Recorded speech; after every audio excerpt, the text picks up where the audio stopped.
Hi my loves, welcome back to my YouTube channel. It's your girl Ifedo and I am here with a new video. If you're new here, thank you so much for stopping by. Please don't make it your last. Kindly subscribe to my channel, like this video, share with your friends and your family, and keep supporting this growing channel. And if you're a returning OG, I love you guys. I love you guys so much. Thank you for stopping by again. Thank you for always coming back.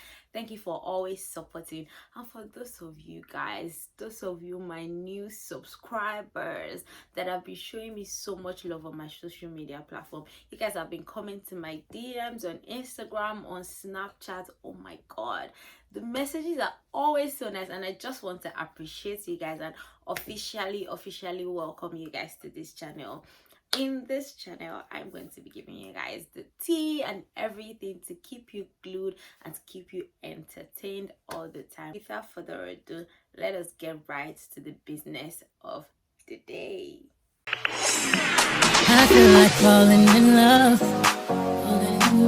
I'm in the mood to fuck something. Today's video is a continuation of my previous video where I spoke to you guys about my relocation process from Nigeria to the UK. In my previous video, if you haven't watched it, I'll need you to pause this video right now, go and watch that, and then come back to come and watch this, because in that video I spoke about my application process, how I got my admission, how I paid my fees, the school I'm in, the course I'm studying, and also my visa process and how I got my visa. But in today's video, I'm going to be talking about my flights and how I arrived in the UK, my transportation, the accommodation, and all of that. So yes, sit back, relax, and enjoy this video. So I think I already told you guys in my last video that I booked my flight way before I got my visa. So I had to do that because my visa was taking time and flight tickets kept on increasing, and I just couldn't wait for my visa to arrive before booking my flight. So I checked different airlines. Actually, I checked airlines that fly to the UK, and you have to be very careful because there are some airlines that fly to the UK as well, but you might need a transit visa to pass through certain countries to arrive in the UK. So don't make that mistake. You can check British Airways, Virgin Atlantic. Those ones are, I think, direct.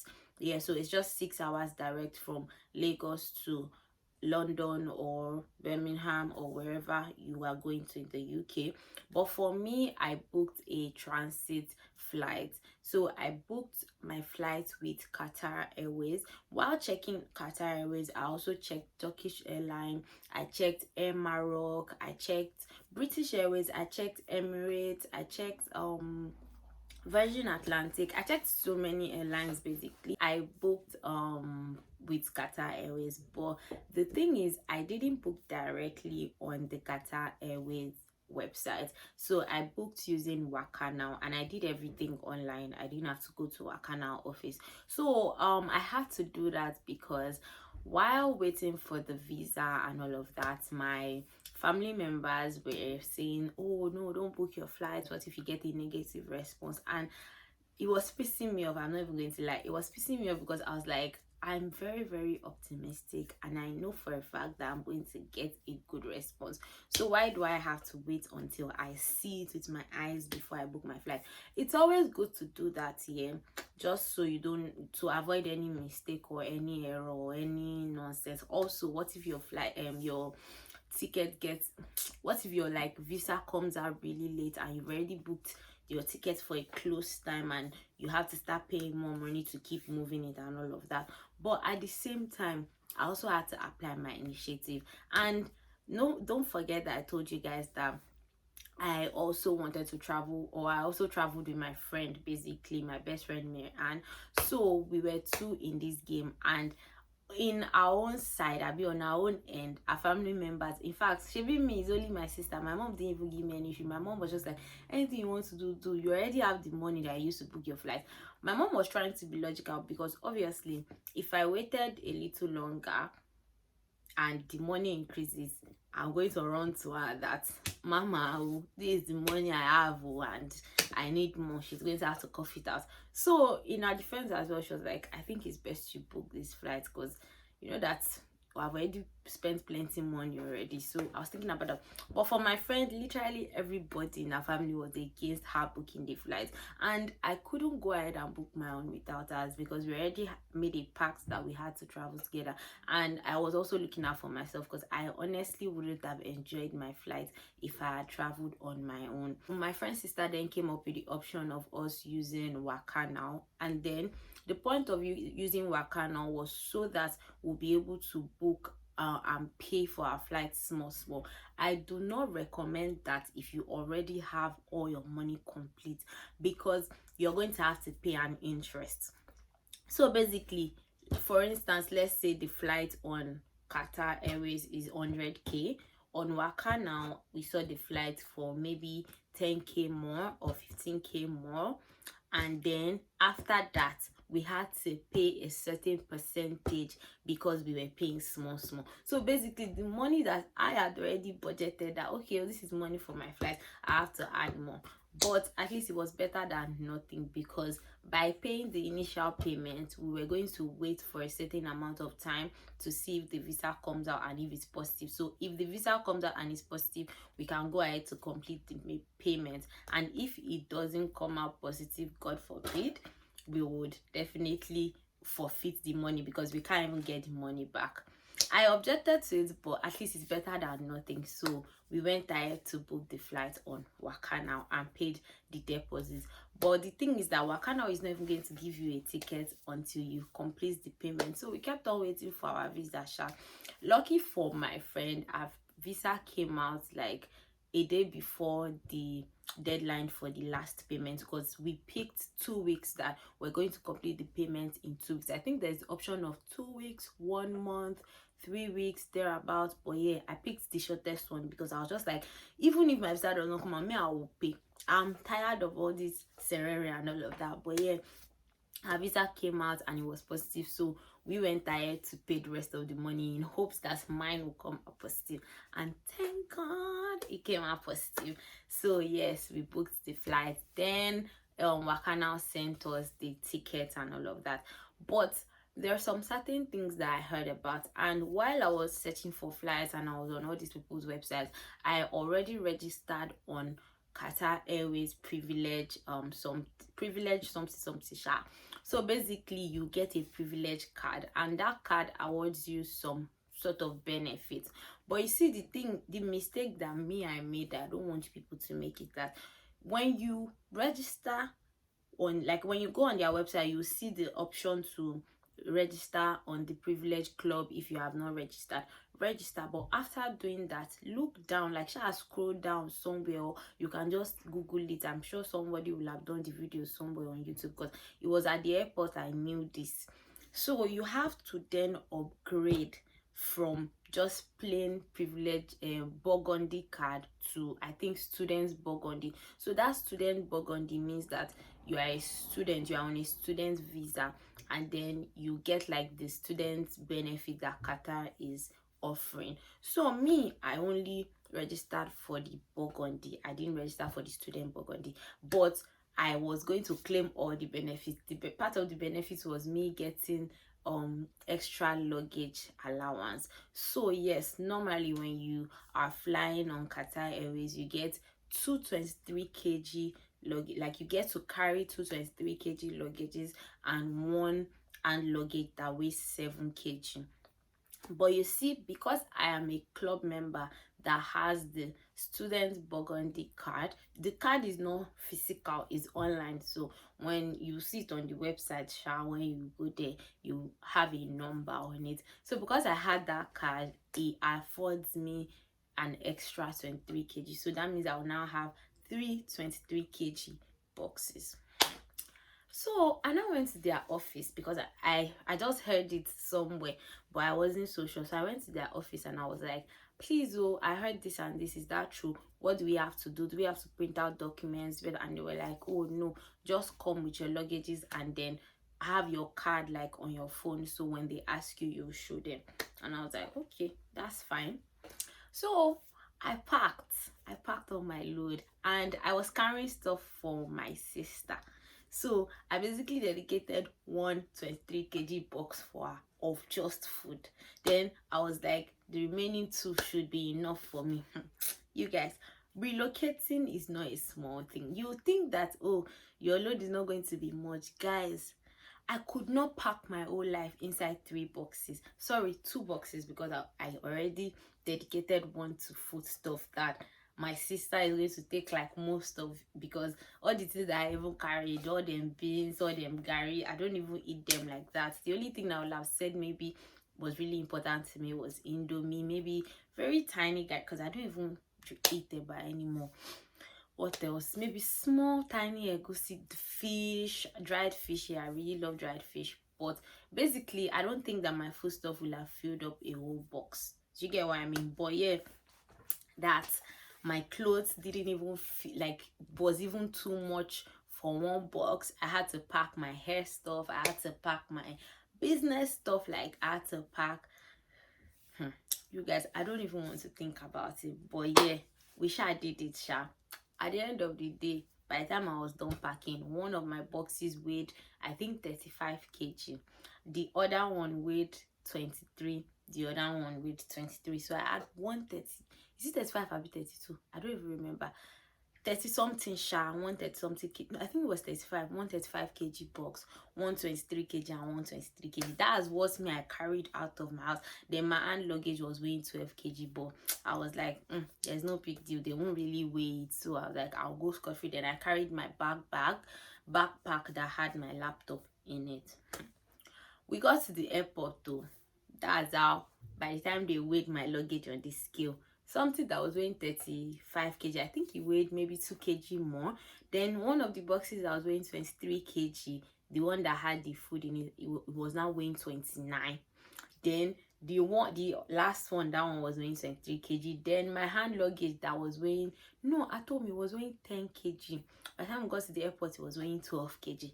That's how the man came with rescue that. So the thing is that I have to pay money, and even at that I have to reduce some things. So the box that was weighing 35 kg, I had to bring it down to 32 kg, because for first class people they are allowed to carry 32 kg, but for economy people like us, we are allowed to carry 23 kg.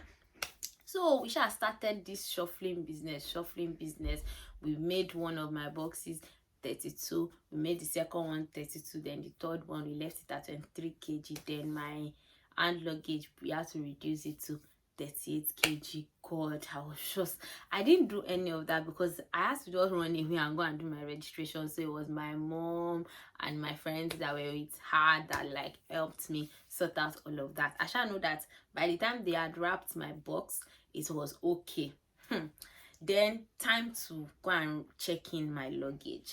We got to the check-in place, and then the guy was like, oh, you have 3 boxes. I was like, yes, I'm on the students privilege club, feeling myself. The guy now checked. He said, no, you are not. I said, I don't understand, please don't disgrace me, brother. I am, because literally I even cut the line, made my way to the front. So I'm like, brother, all these people that were on the line together, I've left them. You now want to disgrace me and tell me that I cannot check in my last box? What do you mean? God, like, it was really God's grace, I'm not going to lie, because the guy was so friendly. If he was one of those stuck up people, I'm very sure they won't have helped me. But the guy was so friendly, and he was like, no, like, so the thing is, you have the burgundy card, but the burgundy card doesn't allow you this privilege. You have to upgrade to the student and all of that. And me, because I was already on the flight, I didn't want to take any chances. I even downloaded the Qatar Airways app just to keep it on my phone and all of that. Now so the guy talks, say, I have to shaking it on, I have to upgrade though. I was checking the app, there was no option of upgrade. I was so confused. I was like, brother, and then he had to attend to other people as well. I should beg him that please you just have to help me because I have to check in this luggage. Like, it's not possible. I've already packed my whole life. I can't drop these things. Like, there's literally nothing here for me. So I've dropped every single thing possible that I can drop. Sha showed me on the website. I was able to upgrade. So when I upgraded, then they accepted. So they allowed me carry my last luggage. So I was able to carry. So for those of you that were asking me that you can see that I carried 3 luggages. Yes, if my boxes were 23 and 7 kg, I wouldn't have had to pay any money. But because I had to upgrade those boxes to 32, then 23, then 7, so I had to pay for the extra 23 minus 32. Do the math. So extra 9 kg on each boxes I had to pay, and I think I paid about 70 something thousand. Yeah, that was the extra money I paid. Then my friend too paid extra because ours was overweight as well. But yes, we paid though. Okay, fast forward to traveling. If shall saw all the experiences, the travel experience and all of that, the plane was so tiny. Like, it's big, but the way they arranged the chairs, there's no leg room at all. And I made that mistake because while we were booking the flights here, I saw the option to pay for extra leg room. I think it was 40 something K or so.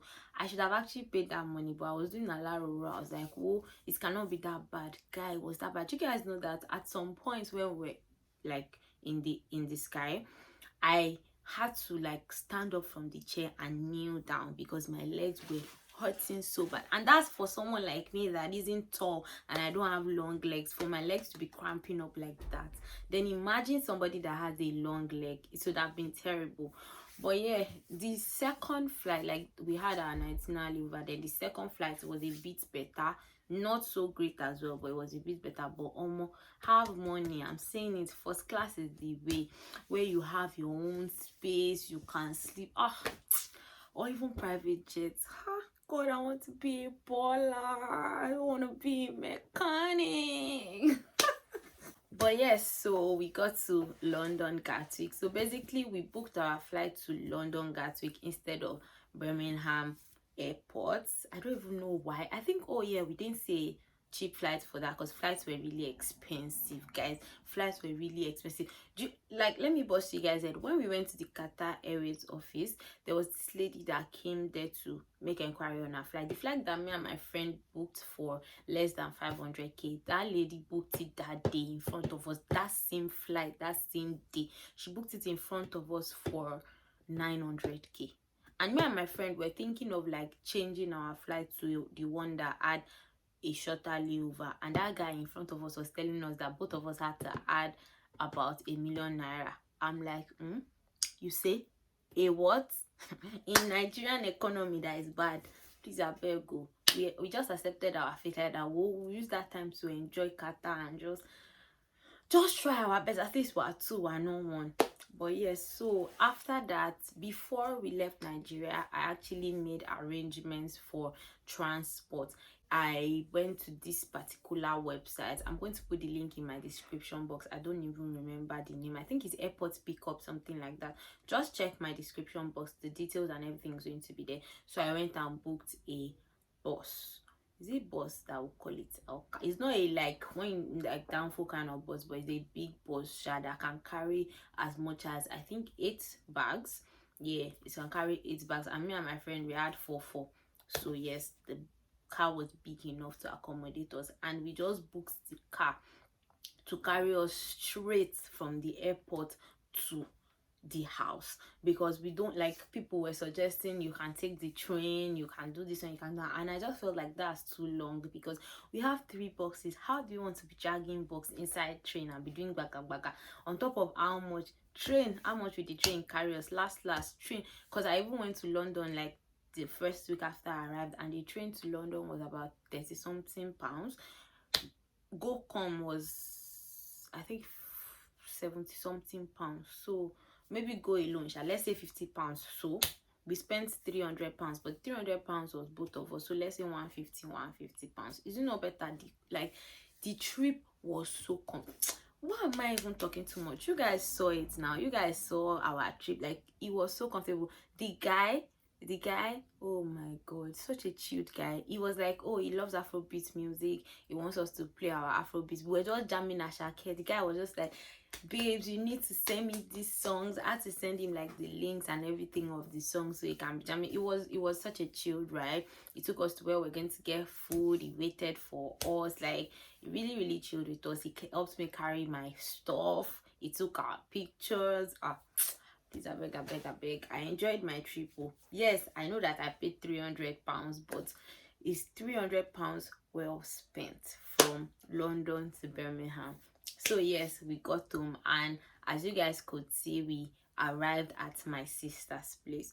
Honestly, yeah, if you guys complain about accommodation in Lagos or in Nigeria, when you want to talk about accommodation in the UK, complain times 20. You see, accommodation in Nigeria, shebi is just that the houses are expensive. They're asking for 2 years rent. The rent is plenty, all of that. Here in the UK, the rent is mad. And the reason why I'm saying this, I like, when you come to UK, try as much as possible not to convert your dollar or your pounds to naira. But you see, if you convert your pounds to naira, you see that people here are actually trying. If you see anybody that is in the UK, just squeeze like 500 pounds in their hand, because they are not doing okay. Bills upon bills. You see that bills upon bills that they are talking about? They are not lying. Presently, I am not renting accommodation. I am living with family. As you guys saw, I'm living with my elder sister currently in the UK, and I'm okay with that for now, because I'm not ready. I've not even gotten over paying rent in Lagos. I'm not really ready now. I'm taking my time, because guys, let me give you an example of the types of accommodation that there are available to students. So if you're a student here, there's some certain accommodation that you cannot get. If you get it, it's by luck. I don't know if you guys know this YouTuber, I Am Yechi. She currently relocated to what's it called, Manchester. She was so lucky. Go and watch her video. You see, she was so lucky to find the accommodation that she got, because they are not even going to rent to you. You are a student. They expect that you can't pay. Go and collect student accommodation. So the most common accommodation that is available to students is the shared accommodation. And that shared accommodation, in this Birmingham, I don't know about other places, it is so hard for you to find en suite. And if you see the en suite, the toilet, you cannot even size it, like, you can't even accommodate you. Talk less of, it's as if they just cut out the toilet from the room. Maybe Nigeria, we are seeing en suits. You're renting 3 bedroom, each room is en suite, or you even see the one that master bedroom is en suite and the rest they are sharing bathroom, but the bathroom is massive. Or you even see toilet and bathroom, you see shower. Yeah, they will put shower for you, they will put everything, but you cannot even move around. You can't even say you want to wake up and do like this in your bathroom. That's the whole of the bathroom. Just doing like this. It's the whole of the, and then the rooms. Hey. And if you hear how much they want to collect in a month, it takes the grace of God for you to find a shared apartment where you are sharing kitchen, you are sharing bathroom, you are sharing everything except from the room, the cubicle room with your housemate, and you sit for 500 pounds. In fact, they will even be doing shakara for you, that we are even trying for you, that we are giving you for 500 pounds. It is that bad. So far, 2 of my friends that have gotten apartment here, they've been lucky. One of them got for 400, one of them got for 480, but he took the miracles of the Lord. He took the miracle of the, if not God, both of them are not around, I would have even brought them to this video just to come and give you guys testimony. But I am here to give you guys the testimony because I was there all the way while they were looking for a house. That's even part of the thing that is even scaring me for when I want to start looking for my own accommodation, because you guys, it's not easy to see house in this UK. And then, aside from the fact that you're getting a shared apartment with your fellow students, some people will say, man, some workers too are in this space, but mostly students shared accommodation. You will now be hearing nonsense. You have to have a guarantor. Like some of them will tell you that they want to see your guarantor's pay slip. They want to know how much your guarantor earns in a month. They will not tell you that you have to pay deposits. The deposit is like damages fee in Nigeria. In Nigeria, damages fee is I think 25% of your rent. Over a year, it's either the amount of your rent or even more.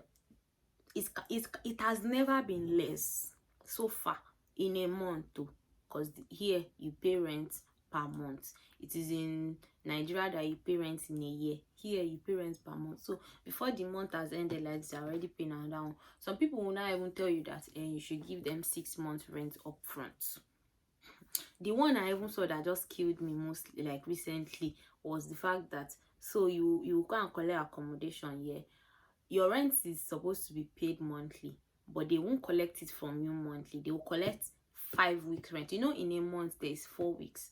They will tell you, no, you have to be paying 5 weeks rent. So let's say, for instance, your rent in a week is maybe £150. You multiply that £150 by 4 to get 1 month's rent. But for them to get 1 month rent, you multiply it by 5. Then they will not tell you that your tenancy cannot be less than 1 year.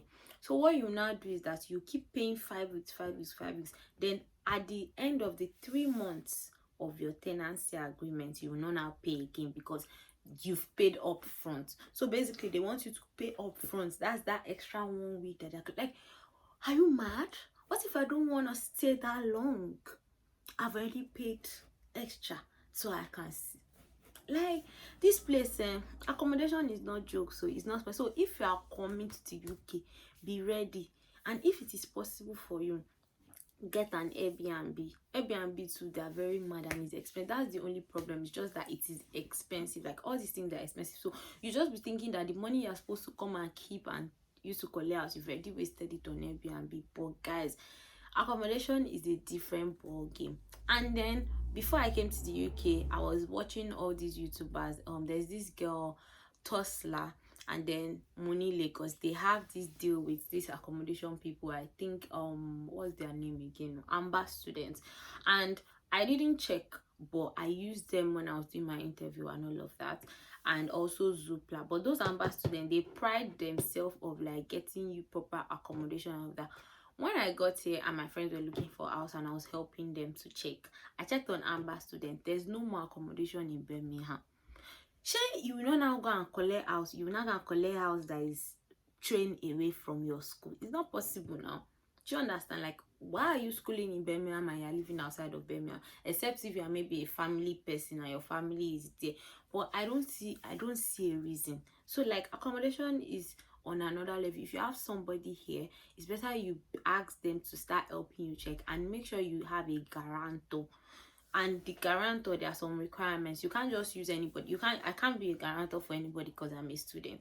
The only person that can be a guarantor is somebody that has a full-time job here and is working, has like a pay slip, because they're going to do background check on that person and all of that. But yeah, accommodation is not jokes. Just prepare your mind. If you want to collect shared apartment, student accommodation, you are going to be spending nothing less than 450, 400, and it keeps going up by the year. When my sister arrived in the UK, it wasn't this expensive. Now that they know that there's like an inflow of people, the price keeps going up because they know that if you don't collect it, another person will collect it. Like, they are so sure. Start looking for your accommodation since when you are in Nigeria, and make sure you have a guarantor. So if you have any family member that's in the UK, that has been in the UK since Odun Gbogboro, and you know you want to travel, this is the best time for you to start messaging them back to back, and they can slide you as well, because the nonsense I've been hearing so far is that in UK people don't help people. I don't know that nonsense. I don't know who is saying it. I don't know where it is coming from. But you have a family member here, you'll be calling them. By the time you get to the airport, they will not pick your call again. I've heard a lot of horror stories, guys. I've heard plenty stories of family members, you know, not helping their family member. But just if you have any connection, tap into it to get an accommodation, because accommodation is not easy. The most landlords don't want to rent to students. Like, so most people that rent to students are like all those agencies that are running shared accommodation, where you have to share. If you are lucky, you can get an ensuite room, but in most cases you're gonna have to share.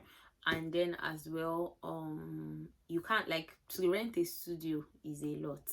You need plenty documentation. You need like an employer. If you not tell them that, oh sorry, I don't have a job, I'm a student, it's problem, they will not get back to you. So that is all I have to say about accommodation, because even as I'm saying it, it's giving me a day, because I'm not looking forward to it. Do you get? I'm not looking forward to it at all. But yeah, that is all I have to say about accommodation. About school fees, because a lot of you guys have been asking me how much is my school fees, what is the range of school fees, what is this, what is that school fees. I cannot give you a definite answer, because it's not how much I paid that my elder sister paid. And my elder sister schooled last year, though we studied different courses, but in the same college. And as at last year, when my sister came, she paid, I think, 13,000 or 14,000. This year I paid 17,000. Next year they can decide that they are moving mad, they want to add money. But my own is that, weigh your options. I didn't weigh my options. I only applied to BCU. And the reason is because I've always wanted to be in Birmingham or London, but I chose Birmingham because it's cheaper.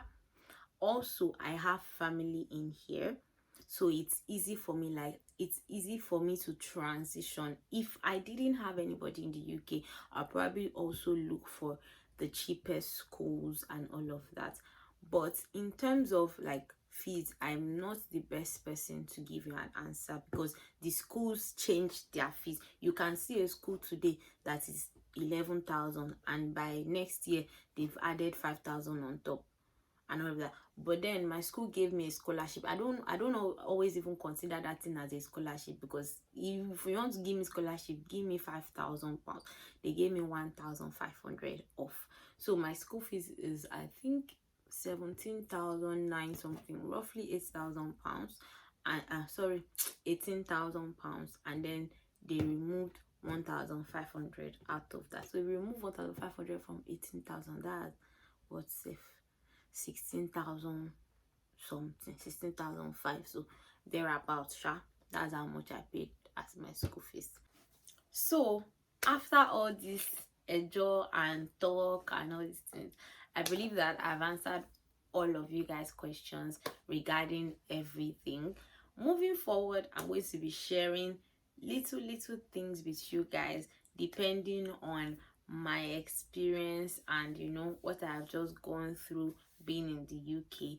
And if you guys have any question, and I see that the question is much enough for me to create a video, I would make a video to answer you guys. If not, expect me to respond to your question wherever you want. I have told you guys, for those of you that keep asking me where is your agent's number, click on my description box of my last video. I'm going to put it in this my new video too. His number is there, his email is there, and he knows, he has been informed. If I didn't get his permission, I will not put his details out there. He asked me to put his details. So when you text him, or when you email him, or when you call him, make sure you let him know that it is from me. I am not getting any referral, or like any referral bonus for you guys like going to meet him and telling him about me, that is me that gave you guys. I'm not getting anything, because like, that's his work, that's his business, and he did a great job for me. That is why I am referring him to you guys. If he didn't do a great job for me, I am definitely not going to refer him to you guys. Do you understand? So yes, if you have any further questions, my comment section is open, my Instagram DM is open, my Snapchat is open. You can always message me. I'll add you up if I have the time. If I don't add you up immediately, best believe I'll add you up eventually. But yeah, my comment section is faster, my YouTube comment section on my Instagram, very fast. Also, what do I have to say? I think I've said everything you guys need to know about relocating and all of that. And yes, you are welcome. So yes, we have come to the end of this video. I really appreciate you guys for the support, and I just want to say that if you've watched this video to this point and you have not clicked on that subscribe button, do so.